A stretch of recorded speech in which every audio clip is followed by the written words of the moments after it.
All right, so let's try this out. This is the topic today is rights, and this is to make up for the missed class this past Wednesday. And I'm going to, yeah, there's my little timer. I'm going to try to, I like to try to keep these as close to 10 minutes as possible, but anyway, so let's get right to it. So, for this first video, I want to address the kind of general nature about rights, and then start with considering the issue of legal rights. And probably in a second video lecture, we'll talk a little bit more about moral rights and then some of the implications of rights to business.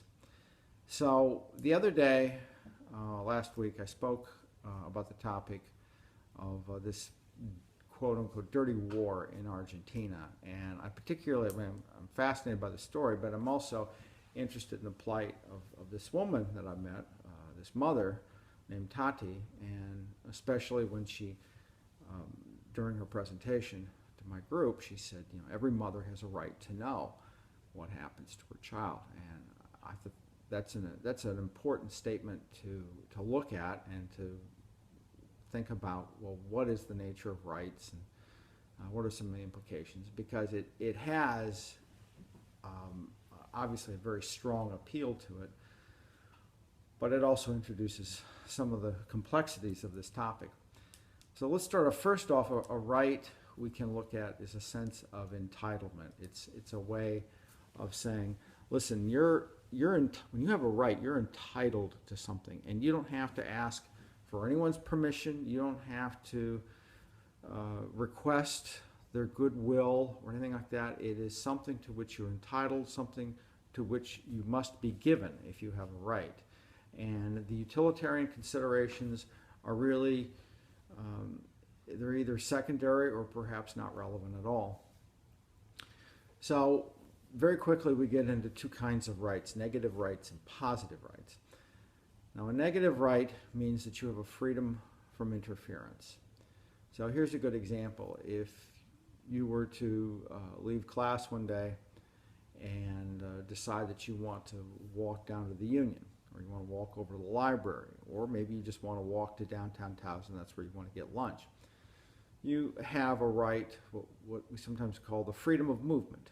So you may choose where you want to go, and if you want to, as long as it's public property. Now, that doesn't mean the freedom of movement is boundless. There are limits to it, but you can't trespass on someone else's private property, but we can't stop you. And when I say we, I mean nobody can. The university can't, the state cannot, through the police officers and things like that.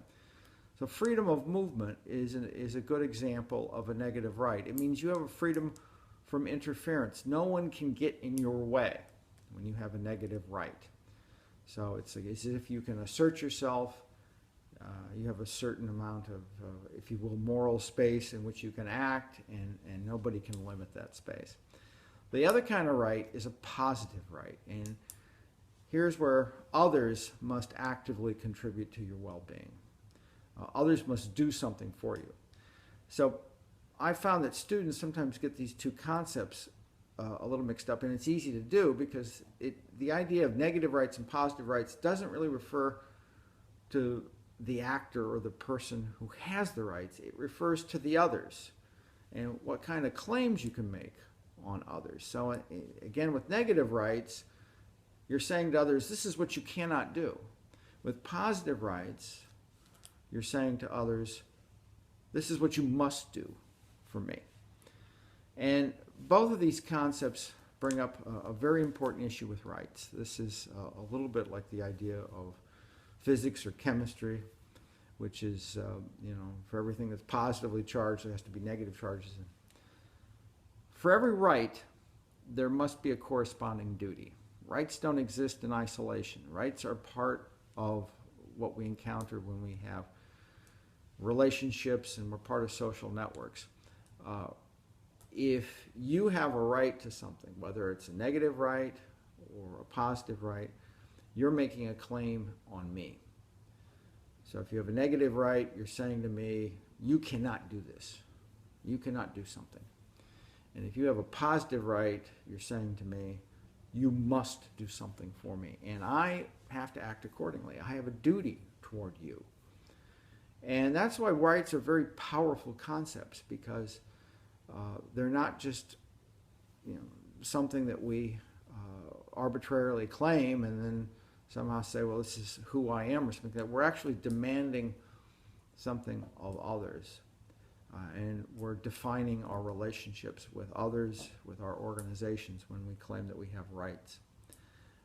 If we were actually in class, and you'll see this in the PowerPoint slides, I've included a link to a Bob Marley song, and I'd love to be able to play it in class. Get up, stand up. And of course, Bob Marley was an important performer in my time. And one of the reasons I kind of liked this was that at least I remember back in the day that Bob Marley was called the third world's first superstar. And he really did kind of rise up. I mean, everybody knew him. And he was popular in Europe. He was popular in the United States. And here was this poor guy from Jamaica. And he was really singing, he presented a message that connected with poor people and marginalized people all over the world. And if you look at the lyrics, and I've only included one set of the lyrics in that song, you'll notice here it says, all that glitters is not gold, and only half the story's been told. He's saying that, we have been oppressed. And so all that glitters is not gold is, I think, clearly a reference to the fact that the Europeans colonized the New World looking for gold. That was one of their major quests, and history has been written by the victors. History has been written by the colonists, and now it's our turn to tell our own story. So anyway, I think it's a powerful and fun way of introducing this concept. I've also have a slide on here asking you to think about what are some rights that students have. As a matter of fact, you can go to the university catalog. I don't know when the last time you've looked at the university catalog, but there's a section you get down near the appendix, and one of the appendices, and it says that there are student rights and responsibilities. There are all kinds of responsibilities you have. You have to follow code of conduct. There are other things that the university says, if you're going to be part of this community, things that you must do. But there are also student rights. The university is very clear about certain things that you are entitled to. And I've given an example of a negative right and an example of a positive right. And there are plenty of others in each category. And I encourage you to think about what other kinds of rights that students have. Maybe it doesn't always feel like you have rights, but you definitely do. So, and this is something we might have if we were doing this real time in class, I would solicit some ideas. So you can ask me about it sometime. We can have more conversations, but for the moment, I do encourage you to think about particularly what kind of rights do you have where you say, I have a right to non-interference. The university cannot stop me in the exercise of this course of action or fulfilling this right. And then also positive rights, claims that you can make on the university or members of the university community. And there should be lots of examples of that. Okay, so where do rights come from? These are powerful concepts. When somebody claims they have a right or some group claims they have a right, it means that they're placing duties on others. And so before anybody places a duty on me, we better be very sure that somehow or another this is a correctly identified right, and I'm willing to take on that responsibility of that duty. So we're going to start. For the rest of this video, we'll look at legal rights, and then subsequently I'll look at moral rights.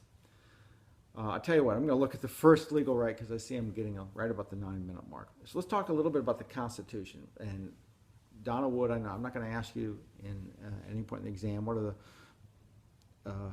the elements what are the Bill of Rights, the first 10 amendments of the Constitution of the United States, which grant every citizen the same basic rights. I'm not going to ask you all these. You probably already know, probably at least 2 or 3. You know about the right to free speech. There's the Second Amendment, the right to bear arms. There's the Fifth Amendment, which is the right to not incriminate yourself in some legal inquiry. So there's some rights you're already familiar with. And the First Amendment is kind of interesting because, and there are lots of examples of this, and I've put a couple of classic ones on the transparency, but there's one more contemporary one I just thought about. I remember, it goes back 20 years ago, but Ice-T, who had this famous song called Cop Killer, this was popular in the early 1990s, and a lot of people were upset. I mean, the mere title of this song really upset a lot of people. It seemed like it didn't seem like it. He was advocating violence, and he was advocating violence against police officers. One unfortunate thing about the song, a lot of times people were confusing it, saying, oh, this is a rap song or something. It was not a rap song by any stretch of the imagination. I put a link to the song. It's an interesting song if you're not familiar with it already. I would not play it in class. I'm happy to play Bob Marley, but this particular song I'm not going to play in class. But you can check it out, and you can imagine it caused quite the controversy, and particularly the parent corporation of Ice-T's record label at the time, which was, well, then it was Time Warner, and Ice-T's record label was Interscope, and they were under a lot of pressure to stop the song. I mean, there were a lot of groups that just found it super offensive. And of course, you know, Ice-T claimed, and a lot of people said, well, he's got a right to free speech. He's got First Amendment rights, correct? And more recently, there's another example. Hank Williams Jr. was dropped by ESPN. Remember Monday Night Football? He used to sing that song, Are You Ready for Some Football? And he's been replaced by, who's the woman who now does the last couple of years she's done the Monday Night Football song. Is it Faith Hill? I'm not quite sure, but anyway. So Hank Williams had said some very unkind things about Obama, and stirred up some controversy, and ESPN dropped him, and his response was much like Ice-T's. Hey, I got free speech. More recently, we've got this guy from Duck Dynasty who made some controversial comments about gays. Or at least, you know, he made some comments about gays, stirred up some controversy, and A&E for a while decided to drop the show, and then they brought it back. I mean, it's one of the most popular cable shows. You can imagine, I am a huge fan of Duck Dynasty. No, I'm kidding. I'm not a huge fan of Duck Dynasty. I've never watched the show, and I have no intention to. But, all right, so this guy has a right to say what he wants to say, right? He has a right to express his point of view. I'm going through these examples, touching on them, because they bring up a very important point. And this is incredibly significant, and I hope you'll pay attention to this. These constitutional rights are legitimate rights. They're foundation rights. They're enjoyed by all citizens of the United States. And now you have to understand, all right, if these are rights, then somebody else has a duty. Who does the duty fall on? The duty falls on the United States government. And by that, we really mean the federal, state, and local governments. It's a right of non-interference. It is a negative right, for instance, First Amendment rights. So the federal, state, and local governments cannot deprive you of your right to speak your mind, no matter how controversial it may be. Speech is speech. So Ice-T has a right to make a song called Cop Killer. He has a right to advocate violence against police officers.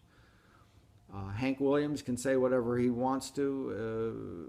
He can't advocate violence against the President of the United States simply because he's gonna get targeted and people are gonna investigate him. But he can say whatever he wants to. He can say Obama's an idiot. He can say he's a complete fool. He can say as many uncomplimentary things as he wants to about the President of the United States. The dude from Duck Dynasty can say whatever he wants to about gays. Their claims of non-interference rest with the government. They do not rest with private parties. So the Duck Dynasty guy can say whatever he wants to. We can't stop him as a society. We can't use the government to stop him. We can't silence him. But A&E or no other private party is under any obligation to, if you will, give him a platform to associate with him. A&E also has a right to associate with whomever they want to. And if they want to drop one of their celebrities or one of their performers or somebody else because of views that person expressed, they may do so. And this is very different than the guy from Duck Dynasty or Ice-T cannot be thrown in jail for what they say. They cannot be thrown in jail by the government But that's only because their claim puts a duty on the government. It does not put a duty on private parties, and that means individuals and it means businesses. Another way of leading up to this, and I'll conclude with this point on constitutional rights, is that you don't have a right to free speech at work. You can be fired by your employer because your employer disagrees with what you say, or because the employer is embarrassed or just feels that whatever you're saying is too controversial. So I'm actually at the 15-minute mark, which I think is a good point to stop. We'll continue with legal rights and then moral rights and other implications in tape 2.